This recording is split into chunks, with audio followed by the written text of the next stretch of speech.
Hello everyone. उम्मीद करता हूँ कि आप सब अच्छे से, खैरियत से और बहुत ही बेसब्री से आप सब मेरे वीडियोस की इंतजार कर रहे हैं। तो आज मैं शुभजीत चक्रवर्ती आप सबके सामने पेश करने वाला हूँ एक सिनेमा का रिव्यू। और ये जो सिनेमा है ये 23 तारीख यानी शुक्रवार को रिलीज़ हुआ है। अभी भी ये सिनेमा जो है थिएटर्स में चल रहा है। रिपब्लिक वीकेंड में इस सिनेमा को रिलीज़ की गई है बहुत उम्मीदों के साथ। लेकिन इस सिनेमा का जब टीज़र और ट्रेलर निकला था तो कोई उम्मीद तो जगा नहीं पाया, बल्कि इस सिनेमा का टीजर और ट्रेलर हमको निराश ही किया। तो इस सिनेमा को 275 करोड़ के बजट से निर्माण किया गया है, बहुत बड़ा बजट है। और बॉर्डर फ्रेंचाइजी से इस सिनेमा ताल्लुकात रखता है। हाँ, बिल्कुल सही समझा आपने, मैं बॉर्डर 2 की बात कर रहा हूं, जो बॉर्डर 1 का स्टैंड अलोन सीक्वल कहलाता है। तो बॉर्डर 1 के डायरेक्टर थे जेपी दत्ता और वो इस फिल्म के प्रोड्यूसर भी थे। लेकिन बॉर्डर 2 इस फिल्म के डायरेक्टर जेपी दत्ता नहीं है, अनुराग सिंह है। अनुराग सिंह जिन्होंने इससे पहले केसरी बनाया था अक्षय कुमार के साथ, जो बैटल ऑफ सरागरी के ऊपर निर्मित था। उम्मीद करता हूं कि आपने वो केसरी देखा होगा। तो इस बार अनुराग सिंह ने डायरेक्ट किया, लेकिन प्रोड्यूस जेपी दत्ता की बेटी निधि दत्ता जी ने की है अंडर जेपी दत्ता फिल्म्स। और उनके साथ इस सिनेमा के एक और मेन प्रोड्यूसर है टी सीरीज। तो अब इस सिनेमा का जो मूल विषय है वो है फिर से 1971 का जंग। और 1971 का जंग में बहुत सारे चैप्टर्स हमें पढ़ने को मिला है। तो उनमें से बैटल ऑफ बसंतर, जो शकरगढ़ बल्ज में वार लड़ा गया था जम्मू एंड कश्मीर के बॉर्डर में, बैटल ऑफ बसंतर, तो उस बैटल को इस सिनेमा में अब दर्शाया गया है। लेकिन ये जो 1971 का जंग है इसको तीनों फ्रंट से दिखाया गया। एक तो एयरफोर्स की फ्रंट से, एयरफोर्स, इंडियन आर्मी और इंडियन नेवी। तो इंडियन नेवी के कप्तान के रोल में यह नजर आता है आहान शेट्टी, एयरफोर्स के मेन स्क्वाड्रन लीडर के रोल में दिलजीत दोसंज, और इंडियन आर्मी के कर्ता धर्ता हमारे सनी पाजी और फिर वरुण धवन जी। तो उनके अलावा मोना सिंह भी इस सिनेमा में शामिल है, सोनम बजवा है, और भी बहुत सारे अभिनेता अभिनेत्रियां इस सिनेमा में मौजूद है। तो ये जो तीनों कैरेक्टर्स है, वरुण धवन, दिलजीत दोसंज और आहान शेट्टी का, ये तीनों दोस्त हैं। तीनों एक ही एकेडमी से इन्होंने ट्रेनिंग की है और उनके मास्टर या तो गुरुजी दोनों ही थे सनी देओल। तो इन तीनों की बहुत गहरी दोस्ती थी। ये तीनों एक साथ काफी शरारत करते थे, एक साथ ये ट्रेनिंग करते थे।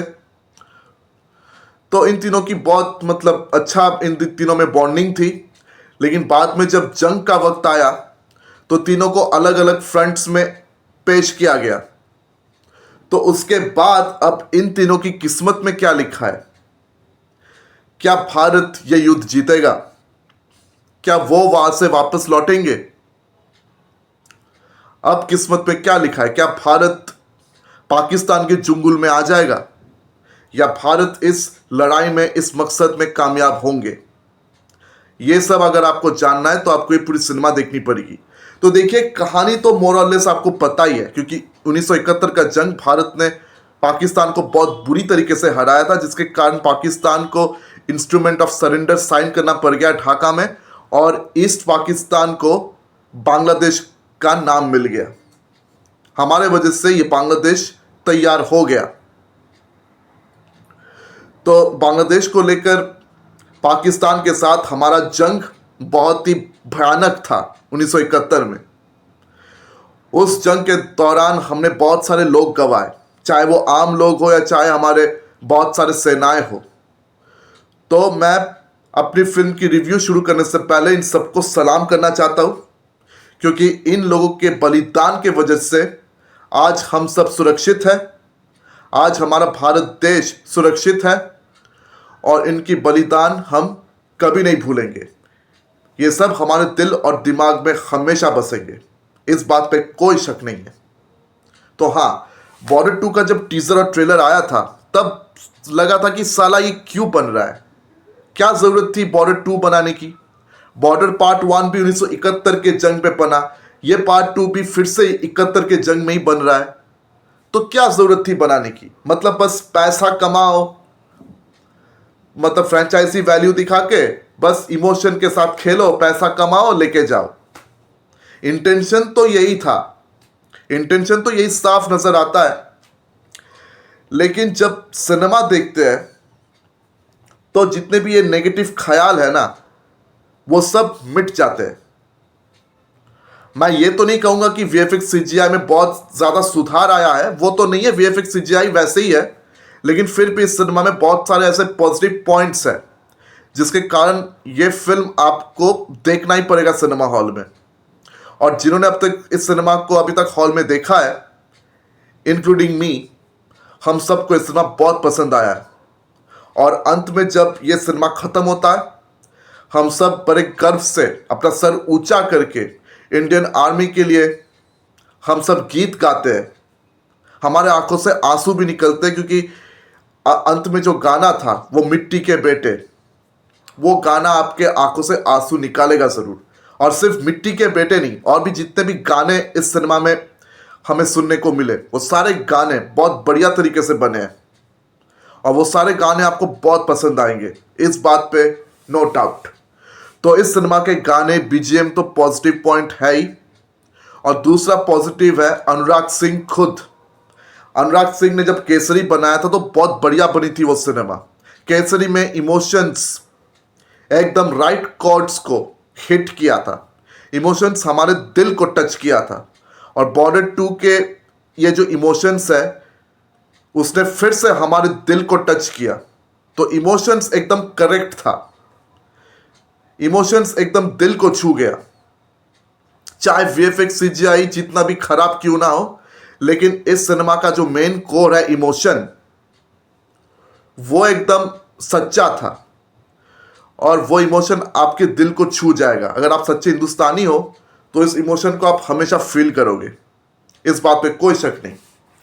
और इस फिल्म का तीसरा पॉजिटिव पॉइंट, ये जो कैरेक्टर्स है, बहुत सारे कैरेक्टर्स है इस सिनेमा में, इन सब के बीच एक इक्वेशन है, कैमराडेरी है। इनके बीच में जो मतलब रिश्ता है, संबंध है, रिलेशनशिप है, इसको बहुत देर से यहाँ पे एस्टैब्लिश की गई है।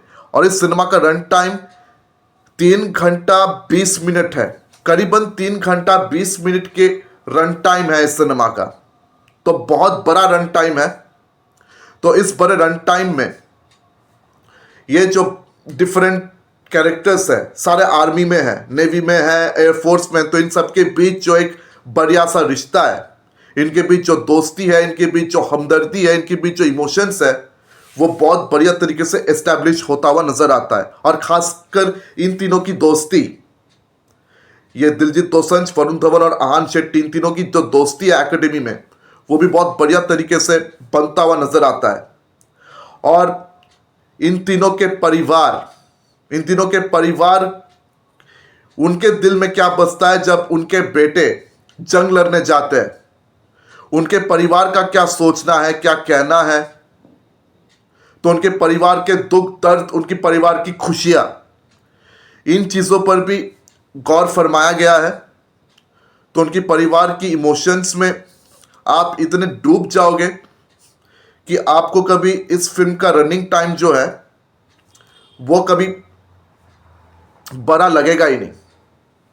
और सिर्फ इन तीनों के परिवार पे ही फोकस नहीं था, सनी देओल के परिवार पे भी फोकस था। उनकी बीवी के रोल में या मोना सिंह दिखती है, उनके भी एक बेटे हैं, उनका भी एक बेटा है।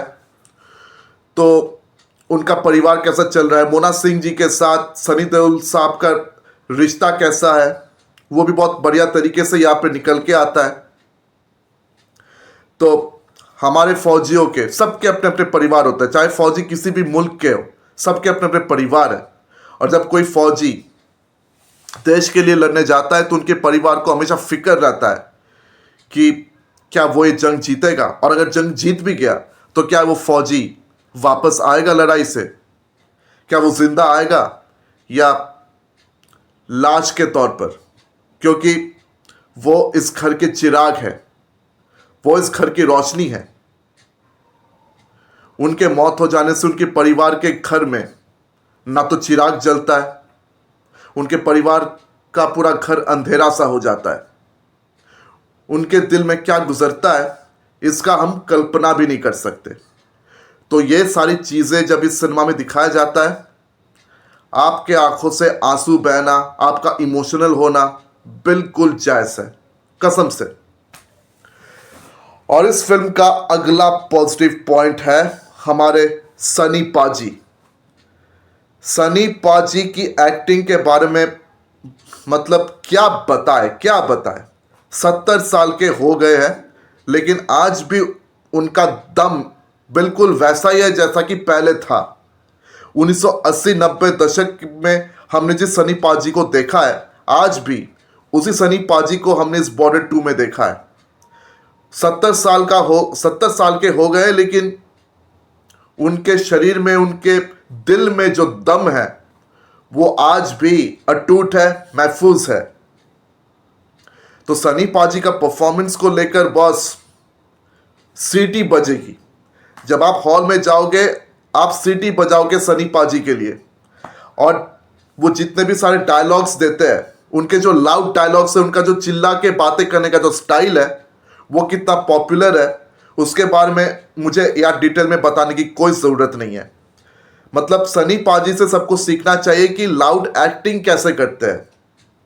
लाउड एक्टिंग, इतना चिल्ला चिल्ला के डायलॉग बोलना, ये सनी पाजी से बेहतर कोई कर ही नहीं सकते। तो सनी पाजी इस फिल्म के बहुत बड़े पॉजिटिव पॉइंट निकल के आते हैं। बहुत सीन्स ऐसे हैं जहाँ पे सनी पाजी मतलब अपने इमोशंस, अपने एक्टिंग से पूरे फिल्म को अपने कंधों पे खींच लेते हैं। ऐसा लगता है कि इस फिल्म को बहुत हद तक सनी पाजी अपने कंधों पर लेके जा रहे हैं। मतलब बॉर्डर पार्ट 1 में भी सनी पाजी का जो परफॉर्मेंस थी, वही परफॉर्मेंस हमें बॉर्डर 2 में फिर नजर आता है। लेकिन हाँ, इस बार सनी पाजी का जो कैरेक्टर है वो बिल्कुल अलग है। बॉर्डर 1 में उनका नाम था कुलदीप सिंह चंदपुरी और यहाँ पे उनका नाम है फतेह सिंह। लेकिन बॉस सनी पाजी जिंदाबाद। मजा आ गया बॉस सनी पाजी को देखकर। तो इस फिल्म में इतने सारे जो पॉजिटिव पॉइंट्स मैंने बताए वो काफी है इस फिल्म को देखने के लिए। मतलब ये सिनेमा आपको देखना चाहिए, आपको बहुत अच्छा लगेगा। हाँ, आप ये बता सकते हैं कि ये सिनेमा कोई मास्टरपीस तो नहीं है, लेकिन फिर भी एक बहुत अच्छा फिल्म है, देखने लायक, जो आपको सच्चा हिंदुस्तानी होने के नाते जरूर देखना चाहिए। यह फिल्म आपको बिल्कुल भी निराश नहीं करेगी, आपको बहुत मजा आएगा।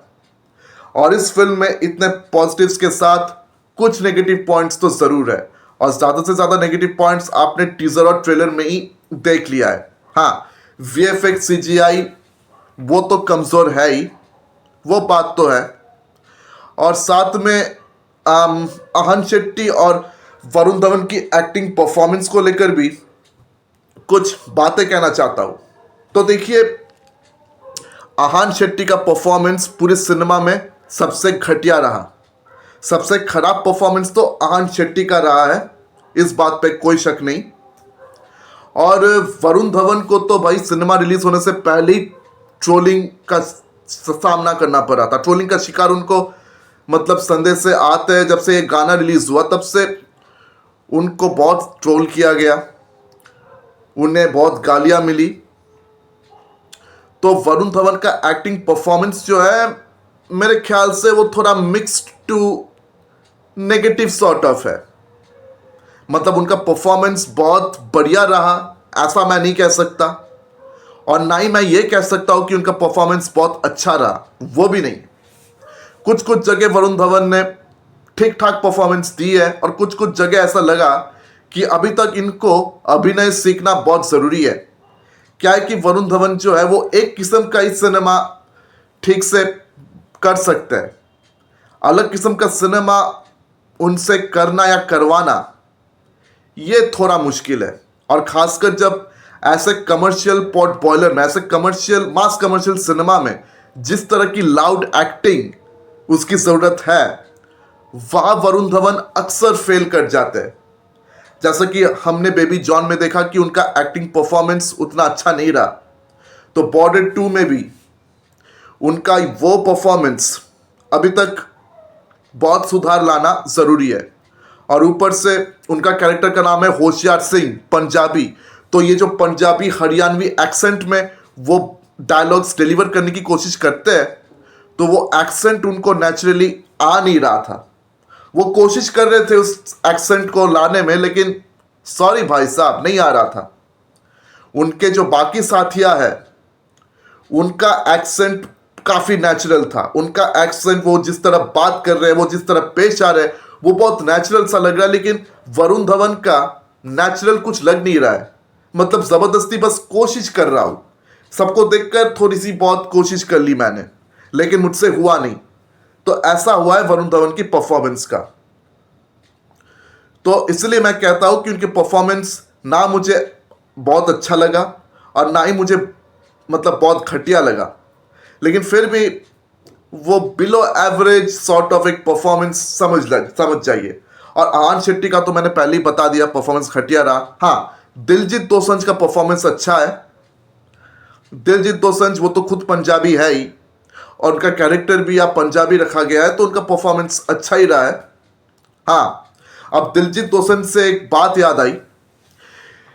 इस फिल्म का एक ऐसा हिस्सा था जिससे मुझे थोड़ी सी नाराजगी थी, वो है दिलजीत दोसांझ की कास्टिंग को लेकर। क्या है कि दिलजीत दोसांझ वो रियल लाइफ में किस तरह के बंदे हैं आप सब जानते हैं। मतलब उनके कैरेक्टर की बात नहीं कर रहा, लेकिन वो खालिस्तानियों को किस तरह सपोर्ट करते हैं, किस तरह वो खालिस्तानियों की समर्थन में बात करते हैं। तो दिलजीत का ये नेचर मुझे बिल्कुल पसंद नहीं है। पंजाबी बंदा होकर, हमारे देश का बंदा होकर वो पाकिस्तान की बोली बोलते हैं अक्सर। तो दिलजीत दोसांझ की ये चीज़ हमें पसंद नहीं आई। और जब ऑपरेशंस और जब हमारे पहलगाम में हमारे भाई बहन मारे गए, उस वक्त हानिया आमिर को अपने सिनेमा में कास्ट करना, तो इन चीज़ों के वजह से दिलजीत दोसांझ को तो हम दिल से माफ़ तो नहीं करेंगे, लेकिन इस फिल्म में वो कास्टेड थे, उनको इस कास्ट से निकाला नहीं गया, तो वो इश्यू भी है। तो भाई दिलजीत दोसांझ रियल लाइफ में जो चीज़ें करते हैं, जो बातें वो करते हैं, मैं उनसे बहुत ज़्यादा नाखुश हूँ और ज़िंदगी भर रहूँगा। मैं उन चीज़ों को यहाँ बिल्कुल एंडोर्स नहीं करना चाहूँगा। लेकिन इन सब को छोड़कर दिलजीत दोसांझ एक बहुत अच्छे आर्टिस्ट है, बहुत अच्छे सिंगर है। उन्होंने अपने गले से भी उन्होंने गाना गाया, बहुत अच्छा वो उन्होंने गाना गाया है, और उनका अभिनय भी बहुत अच्छा है। तो ये रही मेरी इस फिल्म का ओवरऑल रिव्यू। अगर आपने सिनेमा को अभी तक देखा नहीं है तो आप ज़रूर जाकर देखिए, आपको बहुत मज़ा आने वाला है। और अगर आपने सिनेमा को ऑलरेडी देखा हुआ है तो मुझे कमेंट सेक्शन में अपनी ऑनेस्ट ओपिनियंस शेयर करना बिल्कुल भी मत भूलिए। मैं आपके कमेंट्स की इंतज़ार करूंगा। तो आज अपने वीडियो को ये स्थगित करता हूं। अगर मेरी वीडियो आप सबको अच्छी लगी तो मेरी वीडियो को लाइक करें, ज़्यादा से ज़्यादा शेयर करें, और हाँ, मेरे चैनल को सब्सक्राइब करना आप बिल्कुल भी मत भूलिएगा। तो आज आप सबसे विदा लेता हूँ, फिर मुलाकात होगी अगले वीडियो में। धन्यवाद।